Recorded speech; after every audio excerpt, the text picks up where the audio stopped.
കല്യാണകാരണിയായി സദസായി കല്യാഭിലാഷ സമുദായിനിയായി സിദ്ധിയായി മൂലപ്രകൃതിയായി വർത്തിക്കും sisters, ഈ അടുപ്പിൽ പാലുകാച്ചൻ തീരുമാനിച്ചോ? നന്നായി, ഞാൻ ഫയർ എഞ്ചിൻ വിളിച്ചിട്ട് വരാം. ആദികേശവ, ജീവൻ വേണമെങ്കിൽ ഓടിക്കോ. ഉയിര് കിടന്നാൽ നിനക്ക് വായിച്ചെങ്കിലും ജീവിക്കാം.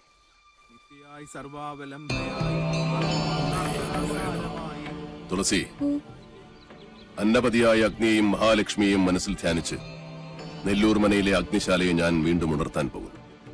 അത് നിന്റെ കൈകൊണ്ട് തന്നെ വേണം. പേടിയുണ്ടോ? കുട്ടേട്ടാ, വേണ്ട. ഈ അടുപ്പിൽ നില തീ പിടിച്ചിട്ടുണ്ട് അച്ഛൻ. നിന്റെ അച്ഛനെ കൊന്ന സാവിത്രിയുടെ പട്ടടയ്ക്കാണ് നീ തീ കൊളുത്താൻ പോകുന്നത്. പറഞ്ഞതനുസരിക്ക്.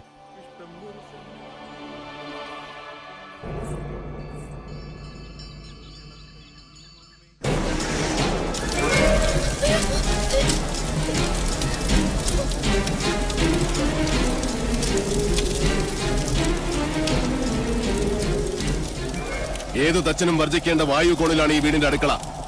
അനന്ത, ആഞ്ഞു വീശുന്ന കിഴക്കൻ കാറ്റിന് ഗതി തടയി.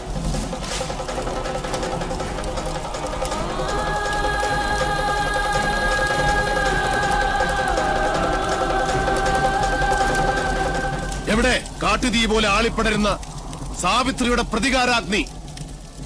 എവിടെ ഹരിനാരായണനെ കൊന്ന ശവദാഹികളായ തീനാമ്പുകൾ?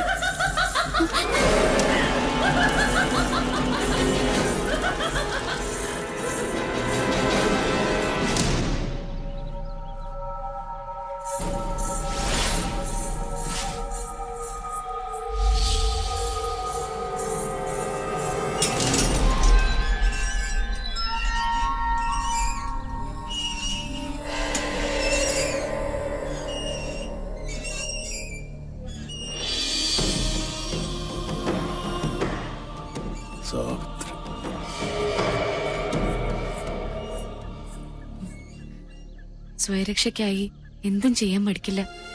അച്ഛനോ മക്കളോ, അതോ കീഴടങ്ങാൻ മടിക്കുന്ന ഈ ദുഷ്ടരാക്ഷസി?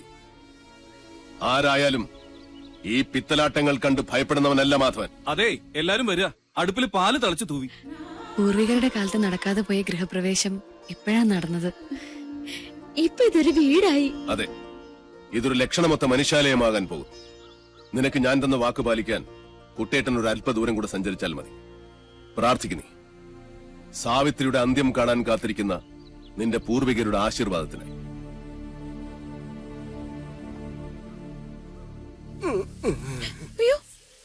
എനിക്കും അറിയില്ല എന്താ പറ്റി. ഞാൻ ഇവിടുന്ന് രക്ഷപ്പെട്ടു ഓടിയതാ. വലിയ കുരുങ്ങി. 8 കാലിയുടെ അല്ല, ഇതേതോ 10-28 കാലിയുടെ ആണെന്ന് തോന്നുന്നു. നമസ്കാരം. എന്നെ മനസ്സിലാവുന്നില്ലേ? ഭാഗ്യം, യക്ഷിക്കും മനസ്സിലാകാതിരുന്ന മതിയായിരുന്നു. ഇനി ഈ വല മാറ്റണ്ട.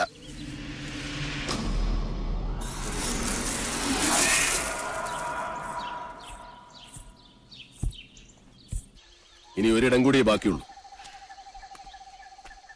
ആ കൊലയാളി വാവലുകൾ പാറിപ്പറക്കുന്ന ആ മുറി.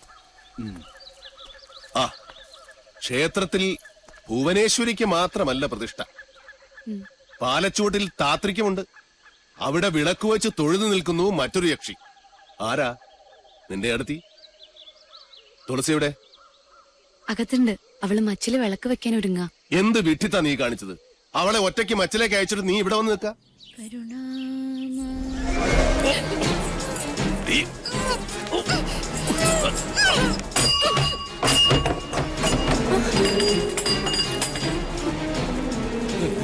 യക്ഷി പിടിച്ച് എല്ലാം കൂടെ ചെന്ന് കയറിക്കൊടി. ഇന്ന് ഒരുമിച്ച് കൊലകുളി അടിയന്തരം കൊണ്ടാടാം.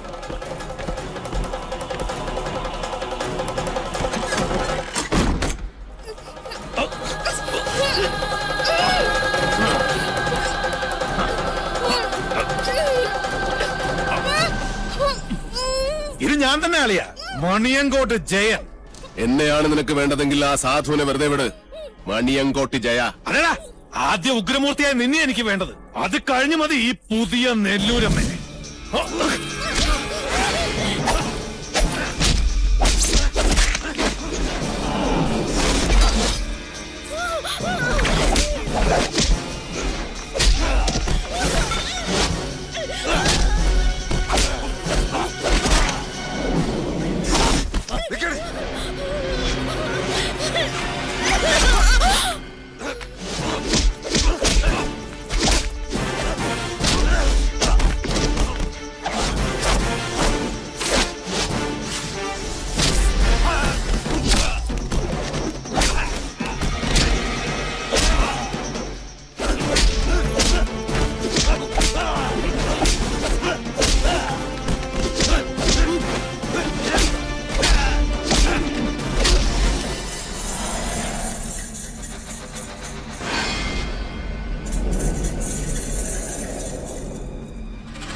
ചാകുന്നതുവരെ നിന്നെ ഞാൻ കൊല്ലും. ഞാനൊന്ന് പറയട്ടെ. ആണായിട്ട് പറയണം. എന്റെ കുഞ്ഞുണ്ണിയെ ഈ നീർക്കുഴിയിലിട്ട് കൊന്നത് നീയല്ലേ? അല്ല. ജന്മം പിഴച്ച ദുഷ്ടനും മന്ത്രമില്ലാത്ത ദുർദേവതയും നശിക്കും. ഭൂമിയിൽ നശിക്കണം.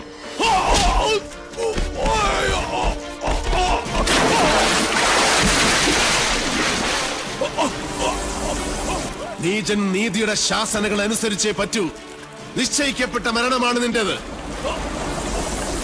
കൊണ്ടുപോയിക്കോളൂ. കൊണ്ടുപോയി തിന്ന സാവിത്രി നിന്റെ മകനെ.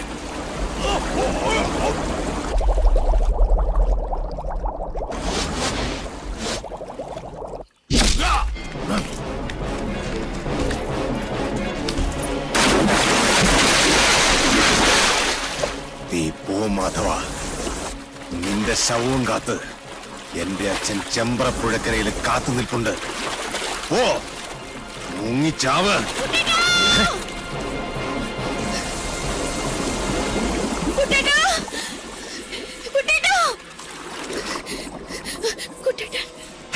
കുട്ടേട്ടനോ? അവിടെ കാണും. അല്ലല്ല, അവിടെ അവിടെ അവിടെ അവിടെ. ഹേയ്, വടക്കിനി കാണും. വടക്കിനി അല്ല, തെക്കിനി തെക്കിനി തെക്കിനി. ഈ ഭൂഗോളം മുഴുവൻ പോയി തരേ. നെല്ലൂർ മനക്കലെ ഇല്ലത്തമ്മേ, തൃശൂലമേന്തിയ നിന്റെ കുട്ടേട്ടൻ മരിക്കാതിരിക്കണമായിരുന്നെങ്കിൽ അവൻ എന്റെ മുന്നിൽ വരാതിരിക്കണമായിരുന്നു. നാളെ രാവിലെ പുഴയിലിറങ്ങി തപ്പിയാ മതി. അപ്പോഴേ പൊങ്ങൂ ചത്ത ചണ്ടികൾ.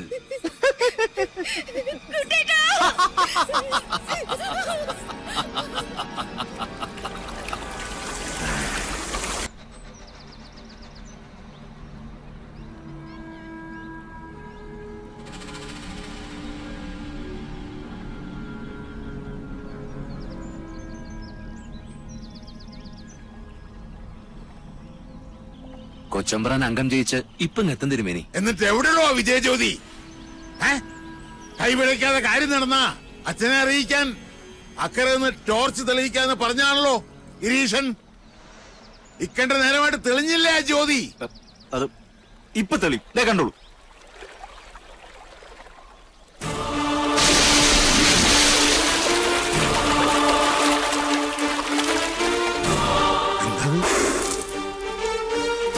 തമ്പുരാനെ, പട്ടാഴി തിരുമേനിയല്ലേ അത്?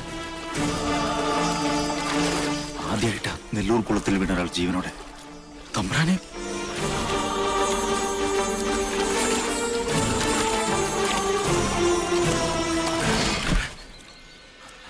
അയ്യോ കൊച്ചമ്പ്രാൻ. തമ്പുരാനെ എടുത്തോ മോനെ. ജയ ജയ ജയ.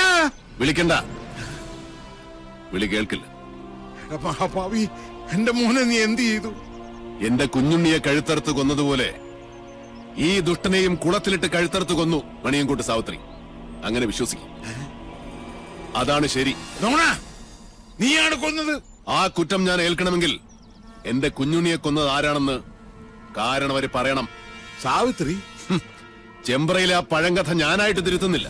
പക വീട്ടിയല്ലേ? പക വീട്ടാനുള്ളതാണ് മൂപ്പരെ. ഉച്ചയിൽ ഉപ്പോളം ബുദ്ധിയുണ്ടെങ്കിൽ ഒഴിഞ്ഞു പോകുന്നതാണ് നല്ലത്. എന്റെ ജീവനിൽ ഇടപെടരുത്. ഇതുകൊണ്ടൊന്നും തീരില്ല. കാരണവരെ, എന്റെ കുഞ്ഞുണ്ണിയെ കൊന്നതിന്റെ കണക്ക് ഞാൻ ചോദിക്കാൻ പോകുന്നതേ ഉള്ളൂ.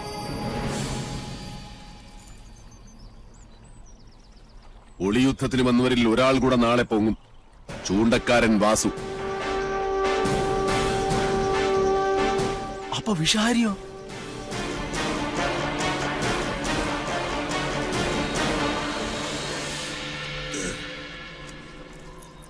ഇന്നലെ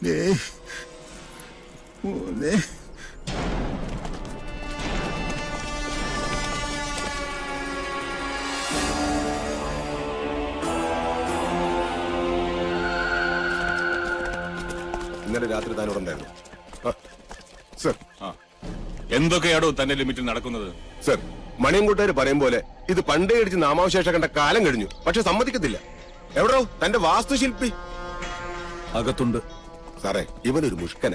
ഞാൻ നേരത്തെ ചോദിച്ചപ്പോ ഭജനയിലോ ഭണ്ഡാരത്തിൽ ഇരിക്കുകയാണെന്ന ഈ കയ്യാളം പറഞ്ഞത്. ആദ്യം സാക്ഷി വിസ്താരം, പിന്നെ മതിയുടെ ഗുരുമുഖ ദർശനം. വാ അഗസ്റ്റിൻ, ഈ പട്ടേരി പയ്യനെ കൊണ്ടുപോ. സ്വാമി വാ. കരയണ്ട. ഇന്നലെ എന്താ ഇവിടെ സംഭവിച്ച കുട്ടിയെ? സത്യത്തിൽ ആർക്കാ കൈപ്പഴ പറ്റിയത്? രണ്ടാം സാക്ഷി മിത്ര കൊച്ചമ്മ എവിടെ? വെളുക്കുമ്പോ തന്നെ കുട്ടിയുടെ മിത്രടുത്തി വീട്ടിലേക്ക് പറഞ്ഞു വിട്ടു. അനിയന്റെ കണ്ണിലുണ്ണിയെ ഞങ്ങൾക്ക് വിട്ടുതന്ന് വീട്ടുകാരിയെ സേഫാക്കി വിട്ടുവെന്ന് നാട്ടുകാരിനി പറയും. അരുതാത്തതൊന്നും പറയരുതേ. ഏട്ടത്തിക്ക് വിഷമം കൂടിയിട്ടാ പോയത്. മുതുകിൽ മാത്രമല്ല, തലയ്ക്കും കുത്തിയിട്ടുണ്ട്, വലതു ചെവിയുടെ ഭാഗത്ത്. പിന്നിന്ന് മാത്രമല്ല കുത്തി വീഴ്ത്തിയത് അല്ലേ?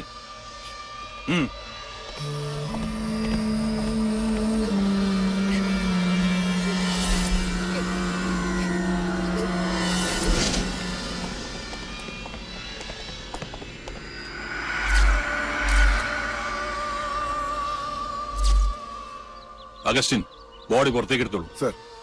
കാര്യങ്ങൾക്കൊക്കെ ക്ലാരിറ്റി ആവുന്നതുവരെ സംഗതികളൊന്നും സിമ്പിളായി എടുക്കണ്ട. Yes sir.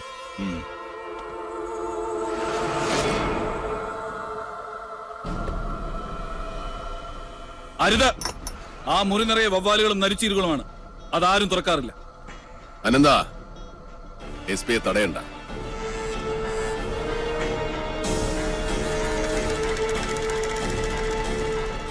Mister SP, Nellore മനയിൽ ഒരു ശവം കൂടെ വീണ് കിടപ്പുണ്ട്. ശവമോ? ആരുടെ? ഇന്നലെ രാത്രി എന്നെ കൊല്ലാൻ വന്നവരുടെ കൂട്ടത്തിൽ ഒരുത്തൻ വഴിതെറ്റി കയറിയത് ആ മുറിയിലേക്കാണ്.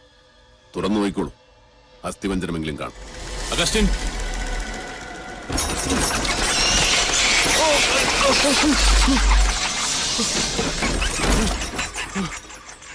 ജീവിക്കാൻ അർഹതയില്ലാത്തവരെ ആർക്കും രക്ഷിക്കാൻ കഴിയില്ല. നീചന്മാരുടെ മരണത്തിൽ സജ്ജനങ്ങൾ ദുഃഖിക്കാറില്ല.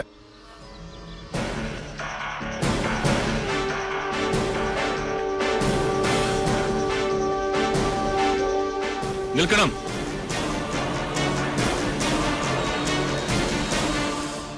പട്ടാഴി തമ്പുരാനെ കണ്ട് കൈ തന്ന് സലാം പറഞ്ഞ് തിരിച്ചു പോകാനല്ല ഞാൻ വന്നത്. ഈ മരണത്തിലൊക്കെ നിങ്ങളുടെ കൈയില്ലേ? എനിക്ക് നിങ്ങളെ സംശയമുണ്ട്. സംശയിക്കണം സാർ. എല്ലാ സത്യാന്വേഷണങ്ങളുടെയും തുടക്കം സംശയത്തിൽ നിന്നാണ്. സംശയമല്ല, സത്യമാണ്. പ്രതികാരം ചെയ്യാൻ പട്ടാഴി മാധവൻ തുനിഞ്ഞിറങ്ങിയാൽ ആർക്കും തടുക്കാനാവില്ലെന്നറിയാം. ഇനി എത്ര ശവം കൂടി വീഴാനുണ്ട് ചമ്പ്രയിൽ? വീരാൻ സാഹിബ് വരണം. തുളസി, ഊണിന് ഏമാനുണ്ടാവും. ഇല്ല തമ്പുരാൻകുട്ടി, അത് പറ്റില്ല. ഇന്ന് SP ക്യാമ്പ് ഇവിടെ.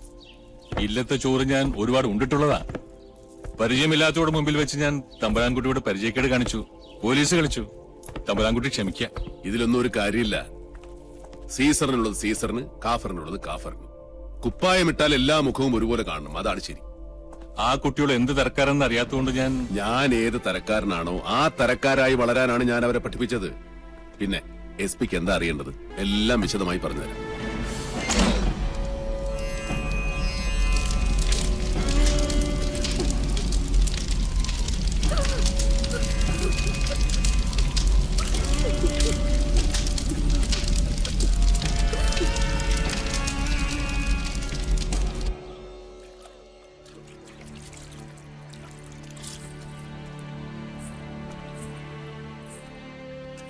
മുടിയഴിച്ചിട്ട് ആർത്ത് വിളിച്ച് കൂവുകയും ചിലപ്പോൾ മുത്തുമണി കിലുങ്ങുന്നത് പോലെ പൊട്ടിച്ചിരിക്കുകയും ചെയ്യുന്ന മണിയൻകൊട്ട് സാവിത്രിയുടെ ഉച്ചഭാഷണം.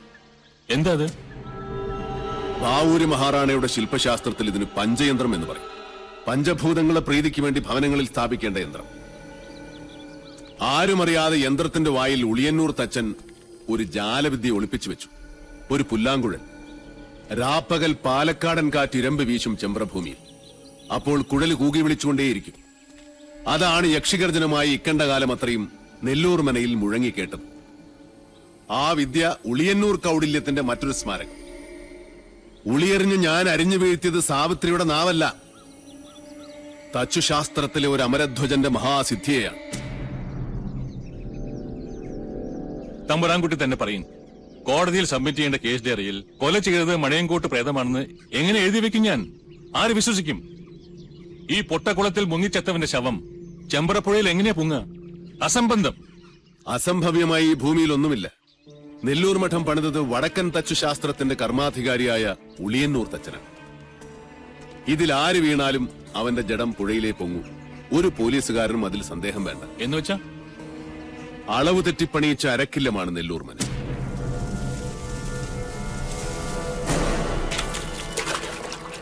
ഇത് കുളമല്ല, കിണറാണ്. ഇതിനുള്ളിൽ അകവളവും ഉൾക്കുഴിവുമുള്ള ഒരു ജലനാളി തീർത്തു വെച്ചിട്ടുണ്ട്. കൈമിടിക്കുള്ള ആ മഹാതച്ചൻ.